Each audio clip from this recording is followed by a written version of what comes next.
Hi, I'm Matt, here in Michigan. And I'm Randall here in Texas. Today, Matt and I are finishing up our look back at the original Crew series movies. We've gone from the motion picture all the way through the final frontier, and now we are on to Star Trek VI, The Undiscovered Country. This movie is the culmination of 12 years of original Crew movies, and it is the farewell for the original Crew. It's post Gene Roddenberry's death, so it's dedicated to Gene Roddenberry. It's directed by Nicholas Myers, who directed Wrath of Khan, also well known as one of the best movies in Star Trek. It's got a lot to cover, but I want to get it out of the way. This is my go to Star Trek movie. It doesn't require a lot of viewing of anything else to really understand it. As long as you are surface level, I understand what Star Trek is with like Kirk and Spock and the crew and their friends. You don't necessarily need to watch very much else for this movie to be very enjoyable for you. And that's not just an enjoyable Star Trek movie, it's just an enjoyable movie. So, Matt, rewatching Star Trek VI: The Undiscovered Country, what did you think? Alright, so going into this, The Undiscovered Country was my favorite of the Star Trek films before we started rewatching them and stuff. And then, watching Khan, like I always liked Khan, but enjoying it even more watching now. I think that Khan may be the best movie, but The Undiscovered Country is still my favorite Star Trek movie. It really is. Yes, And I yes. think it has everything. It has everything of the other movies. It has the good character development. It even has like the campy humor that we enjoyed in, the Voyage Home kind of thing, but not over top. I think this movie has everything that all the other Star Trek movies have. I'm glad you said a dedication to Gene Roddenberry. I think this is a great dedication to Gene Roddenberry. I think it's a really good film. And part of the reason, that Khan and this movie are so good is what you already said. The fact that you can watch both of these movies and not really have to watch any of the other ones to enjoy.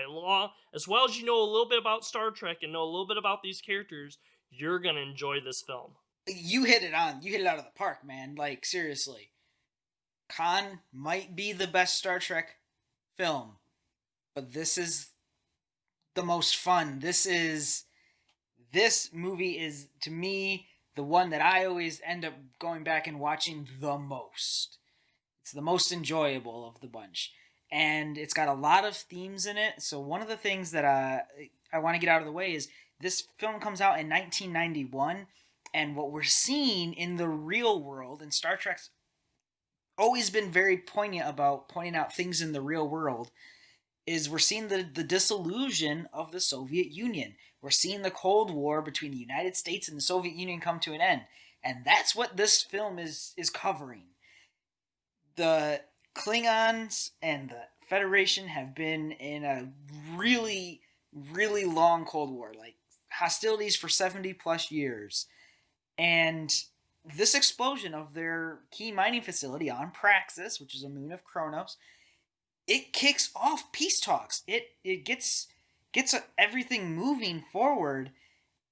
And really the main theme of the film is this undiscovered country, which is the future. Like, how are we going to get past all of our hatred, our blind hatred of each other that we've had for so long, to move on and to be better and to become better as people, as not just people, as species? It's just talking about the USSR and the United States, or at this point, Russia and the United States. It just does it in a cloak of Star Trek. I like too that the villains aren't just like the Klingons kind of thing. A lot of times you'll get like, like Khan is the villain or whatever. And some you'll get like there is some actors on the Federation, but this it kind of shows that, this was a work between the two sides like coming together not just to bring about peace but also to stop the peace too. And this movie talks a lot about like fear, and that's the fear that each side had. They've been holding on to this war. They've known it for so long. It's hard to think of, not having war, but also there's fear that they might lose part of themselves in this peace. Like the Klingons are very reluctant. A lot of Klingons don't really want this peace to happen because they're afraid that if they become part of like the Federation, if that's where they end up going, then they're gonna lose like their Klingon heritage kind of stuff.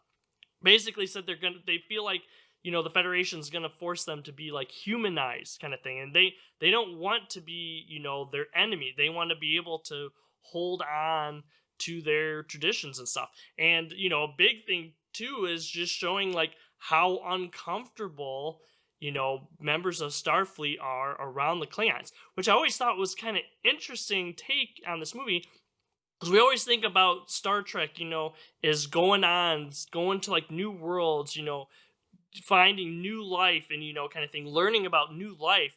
But this is a little bit different. They even though they've been fighting the Klingons for so long, they know something about the Klingons, but there's a lot they really don't know.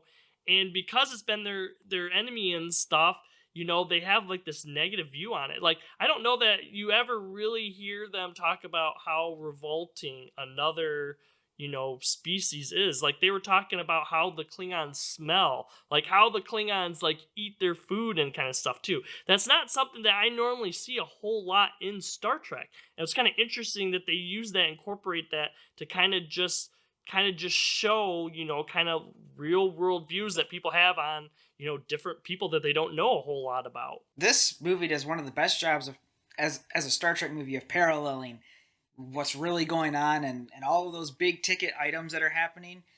But if we get to like the bulk of the film, what I like the most, big surprise, is kind of how it's filmed and the character interactions between those characters. So to no mistake, Nicholas Meyer filmed this in such a way and edited in such a way where at the beginning of the movie you constantly see Kirk and Spock very far away from each other. And they're on opposite sides of the table at the Starfleet briefing. They're on opposite sides of the table at the dining room briefing. They don't generally stand next to each other from the get-go. And it's just like, he's filmed it in such a way that the characters are showing how far away they are in position. Spock sees a unique opportunity for peace. He's like, this is something that we need to act on now. We need to get the peace talks going, the peace initiative going. And Kirk's just like, let them die, Like, that's where he is at the beginning. They are very far apart from each other, and they're constantly filmed very far apart from each other. But as the movie goes on, you start seeing the way that the filming of them changes, that they get closer. They actually get filmed in the same room. They actually start having conversations. As Kirk comes around to like, hey, that wasn't very good of me. I was being blinded by my hatred, by the death of my son, at the hands of Klingons, and all of this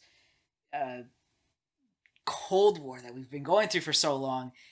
You see that in their characters and the way the movie is filmed, and I don't think for a second that was on accident by Nicholas Myers. That is on purpose. Oh, I would have to think so too, and that's a big thing too.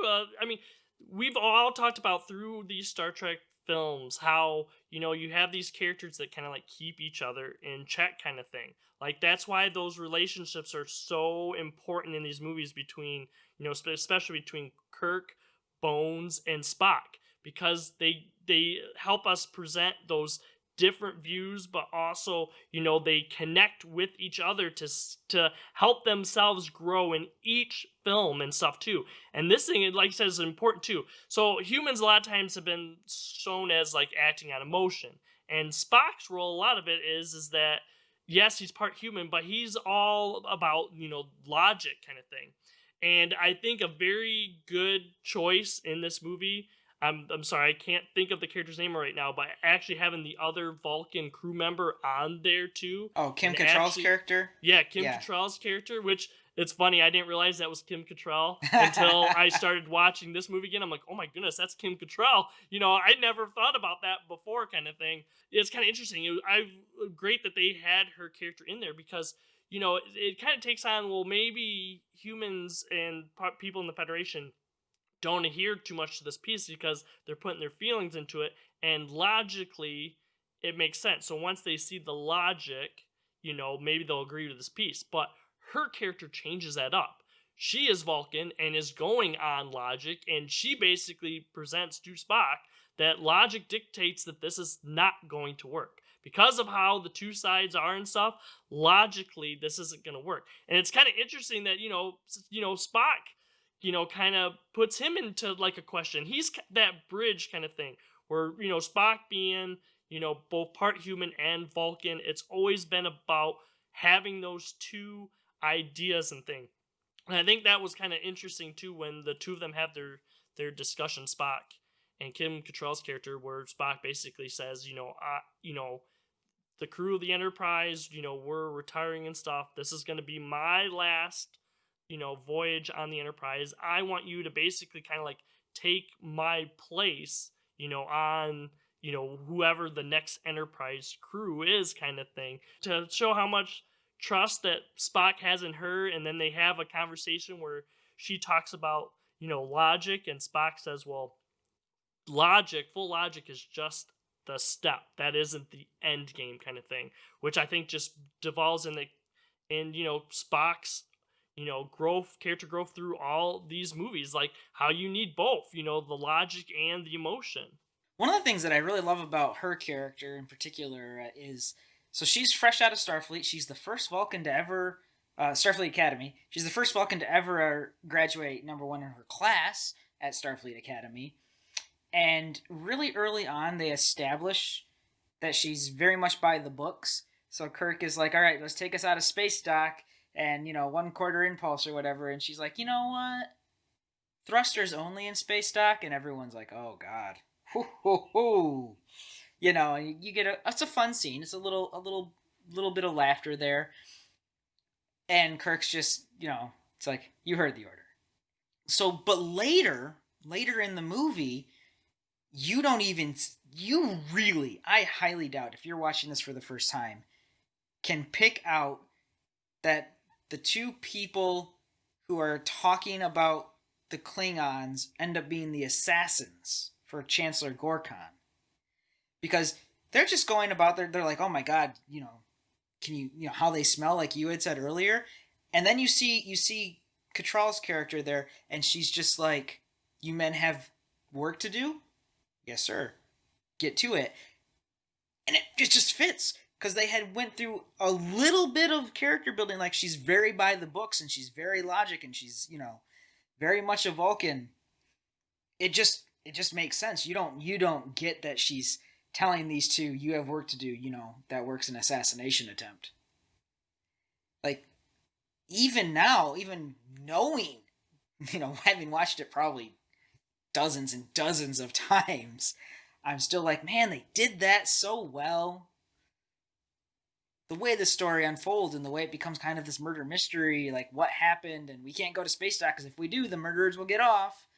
Like, the way it unfolds is really, really well written, really well done.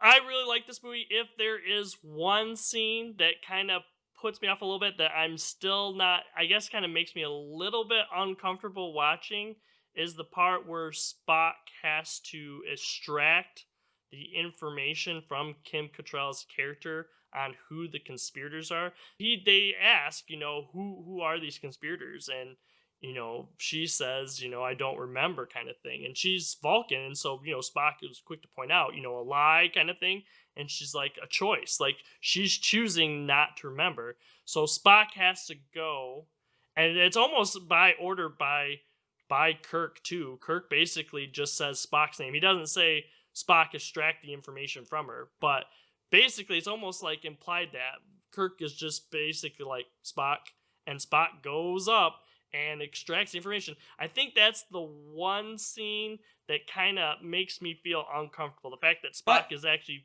it's supposed extracting to. that information. Yeah. Like, that's the thing about that scene. Like, you see They take the time. The filmmakers, Nicholas Myers, it takes the time to show how the crew's reacting to this. It's supposed to be awkward. It's supposed to be kind of a very uncomfortable thing. We did not want to do this, and we know that it's less than, ideal, but we need this information,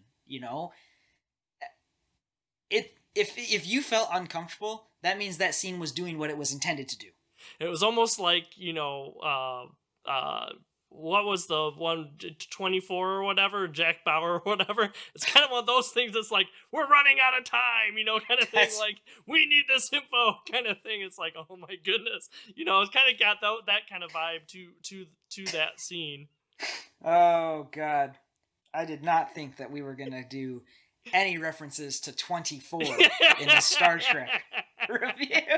Honestly, I did not plan that. I did not plan that at all. That just kind of popped in there. What, Ray? What just popped in there?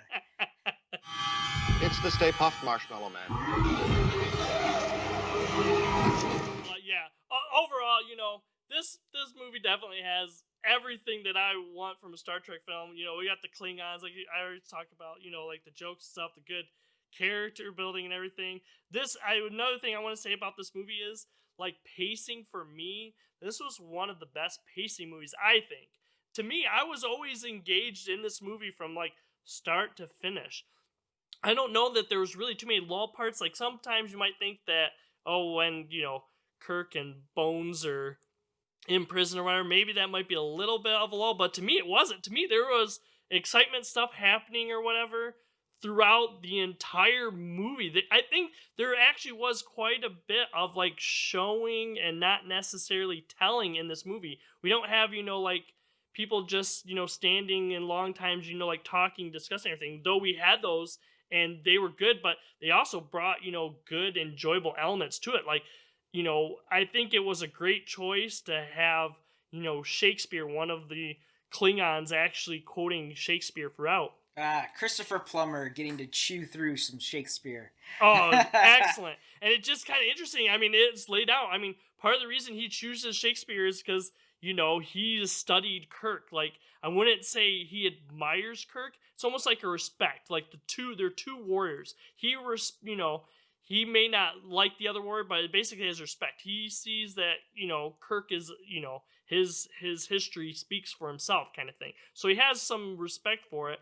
And that's the thing too. He's basically, quoting Shakespeare or whatever to Kirk every opportunity he can, kind of thing. And I think that's great. And it takes something where it could just be normal conversations where him just saying things, but adds, like, flair to it to make it more interesting. And it's alluded to the idea that that Shakespeare's it's originally Klingon. Like, you haven't heard Shakespeare, and you've heard it in the original Klingon. So that's just playing off of that, like, Shakespeare didn't write his plays, motif. As a Star Trek fan, I love this. I love the story that it's telling. I love that it ends on a very good, happy note, that this crew got the send-off that they deserved, that Star Trek V was not their end, basically. I love that you start seeing the crew members go off and do their own thing. Sulu is captain on board the Excelsior at this point, and you get to see the Excelsior do some really cool stuff in this movie. And the last time you really see it is Star Trek III.